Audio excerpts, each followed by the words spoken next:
বাংলাদেশে গৃহযুদ্ধ শুরু হয়েছে। একদিকে জনতা, আর একদিকে দখলদার অবৈধ হাসিনা সরকার আর পোশাক ছাড়া গুন্ডা বাহিনী। আন্তর্জাতিক সংবাদ মাধ্যমে প্রকাশিত হয়েছে শুক্রবারে কমপক্ষে ৬২ জন নিহত হয়েছে। মোট নিহত ১০৫ জন ফরাসি সংবাদপত্রের বরাতে। আজ ডাকা হয়েছে কারফিউ। কারফিউ সকল স্বৈরাচারের শেষ অস্ত্র।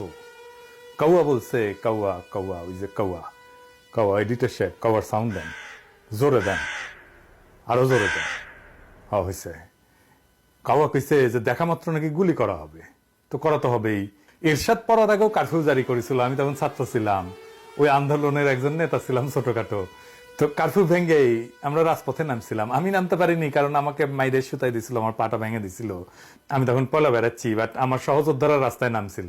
কারফিউ হইতেছে শেষ পদক্ষেপ, আর কারফিউ ভাঙা হইতেছে সরকারের পতন। ওই কারফিউ ভাঙলেই সরকারের পতন হয়।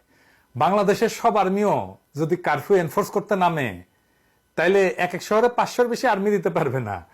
আমরা এক এক শহরে ৫ লক্ষ লোক নামাইতে পারবো। আমার উপদেশ দেওয়া মানায় না। বাংলাদেশের তরুণেরা আমাদের প্রজন্মের চাইতে সাহসী, আর আমাদের প্রজন্মের চাইতে বীর। তারা এই কারফিউ মানবে না।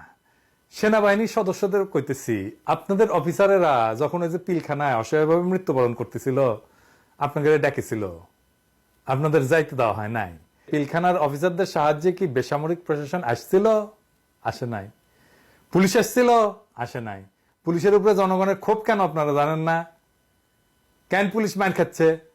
আপনারা এসছেন পুলিশের গায়ের কাদা আগ বাড়ায় নিজের গায়ে লাগাইতে লজ্জা লাগে না? রাস্তায় নামলে তো গুলি করতেছে গত 2 দিন থেকে। কারফিউ এর চেয়ে বেশি কি করবে? আগেও কারফিউ ছিল। আর্মির গুলিতে কি বেশি ব্যথা লাগে নাকি 2বার মরে আর্মির গুলিতে? একবারই মরে তো। হাসিনার কারফিউ এর খেতাপুরি, তোর কারফিউ বাংলাদেশের তারুণ্য। হাসিনার কুত্তারা কেন এমন বেপরোয়া জানেন? কারণ জানে এরা এত অত্যাচার করছে যে বাংলার মানুষ এদের পাইলে কি করবে সেটা ভাবতে এরা শিউরায় উঠতেছে। আরে একটা দেশে তো এই লেভেলের ফোর্স অ্যাপ্লাই করে শাসন করা যায় না। হাসিনার নাই ভোটের বৈধতা, শাসন করার মতো কোনো বয়ান নাই। শাসন করতে তো বয়ান লাগে, একটা কথা বলে তো শাসন করতে হয়, যে আমি কেন শাসক, কেন মানুষ আমার কথা শুনবে। ওর কথা কেউ শোনে না। এটা ছিল মুক্তিযুদ্ধের চেতনা, সেটার গোয়া নিজেই মারছে। আর একটা বানাইছিল উন্নয়ন, সেটাও লুটপাট এমন করছে যে সেটার গোয়া নিজেই মারছে। রিজার্ভ শূন্য। তো তাইলে ক্ষমতায় থাকার মিনিমাম কোনো কারণ আছে? তার না আছে বৈধতা, না আছে কোনো বয়ান। ওর কথা পাবলিকে তো শোনে না। ওর ছবির উপরে লাইন ধরে ঢাকার রাস্তার তরুণরা স্যার করে পেশাব করে দেয়। দুনিয়ায় কোন শাসক এত ঘৃণা পায় নাই তরুণদের কাছ থেকে। আর এর ক্ষমতায় রাখাই লাগবে ইন্ডিয়ার। দেখছেন তো, ইন্ডিয়ান ছাত্রদের নিয়ে গেছে ফিরে ইন্ডিয়া, মৈত্রী ট্রেন বন্ধ করেছে।